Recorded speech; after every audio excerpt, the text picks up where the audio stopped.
আমরা এমন একটা কেস নিয়ে কাজ করছিলাম যা সব ধরনের যুক্তিকে হার মানিয়ে দিচ্ছিল।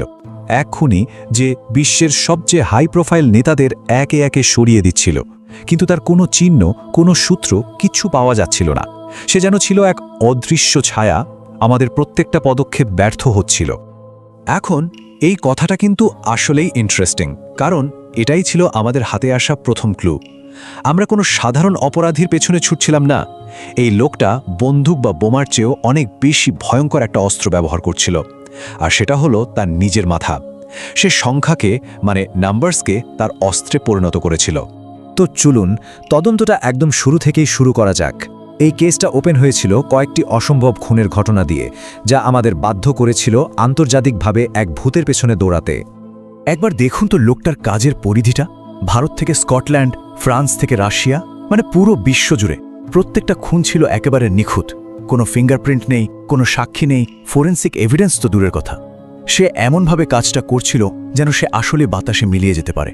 বিশ্বের সব টপ ইন্টেলিজেন্স এজেন্সির কাছে সে ছিল এক আস্ত জলজন্ত ভূত। কেসটা যখন প্রায় হাল ছেড়ে দেওয়ার মতো অবস্থা, ঠিক তখনই আমরা ফরেন্সিক লজিক আর গণিত দিয়ে নতুন করে ভাবা শুরু করলাম।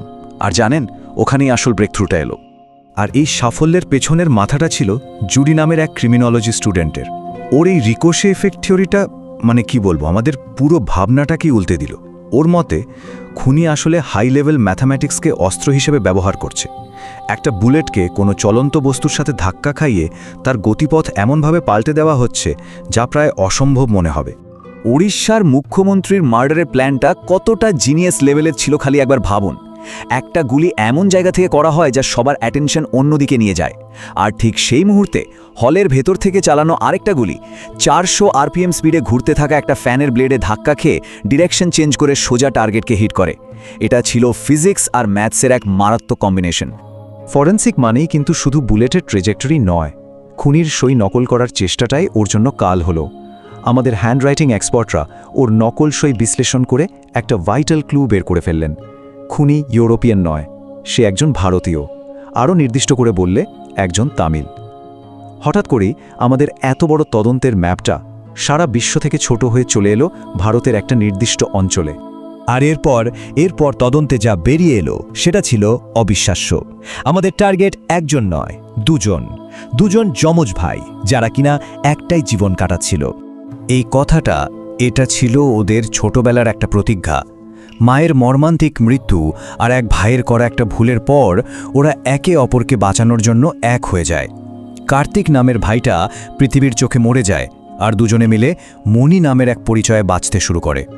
এই কেসের আসল প্যাচটা এখানেই। দুই ভাই, অথচ পরিচয় একটাই।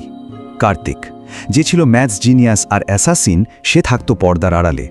আর মণি, একজন সাধারণ গণিতের শিক্ষক, সে সবার সামনে স্বাভাবিক জীবন কাটাত।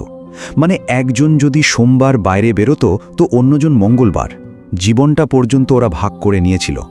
এই ভয়ঙ্কর সিদ্ধান্তের পেছনে কিন্তু ছিল গভীর এক মানসিক যন্ত্রণা। মায়ের শেষ কথা ছিল, সবসময় একে অপরের পাশে থাকিস।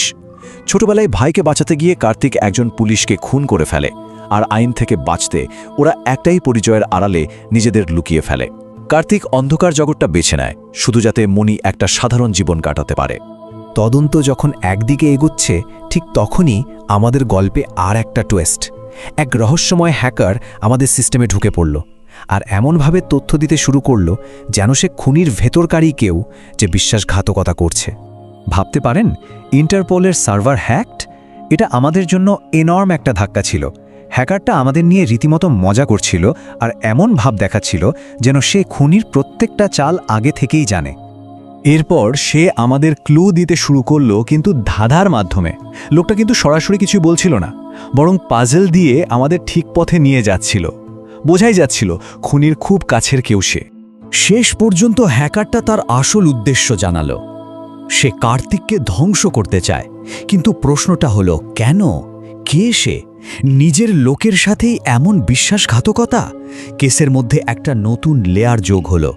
তদন্তের একদম শেষ পর্যায়ে এসে আমরা এমন এক সত্যি জানতে পারলাম যা মর্মান্তিক। হ্যাকারের পরিচয় সামনে এলো, আর দুই ভাইয়ের সেই প্রতিজ্ঞাটাও ভেঙে চুরমার হয়ে গেল। আর সেই ভয়ঙ্কর সত্যিটা কি ছিল জানেন? হ্যাকারটা আর কেউ না, আসল মণি, যাকে আমরা এতদিন নিরীহ শিক্ষক ভেবে এসেছি, সেই ছিল প্রতিশোধের খেলায় মত্ত। আর যাকে আমরা খুনি ভাবছিলাম, সে আসলে একটা সাধারণ জীবন পাওয়ার জন্য ছটফট করছিল। আসলমণি জানালো সে কেন এইসব করেছে।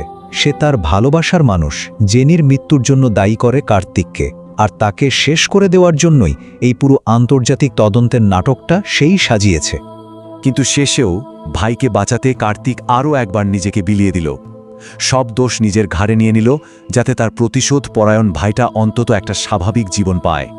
এই পুরো কেসটার পর একটাই প্রশ্ন মাথায় ঘোরে, কার্তিক কি সত্যিই এক দানব ছিল, নাকি পরিস্থিতির শিকার হয়ে সে দানবে পরিণত হয়েছিল, নাকি সে ছিল তার ভাইয়ের জন্য সবকিছু করতে পারা এক রক্ষা কবচ? ন্যায়, আত্মত্যাগ আর মানসিক আঘাতের এই জটিল সমীকরণের উত্তরটা হয়তো এত সহজ নয়।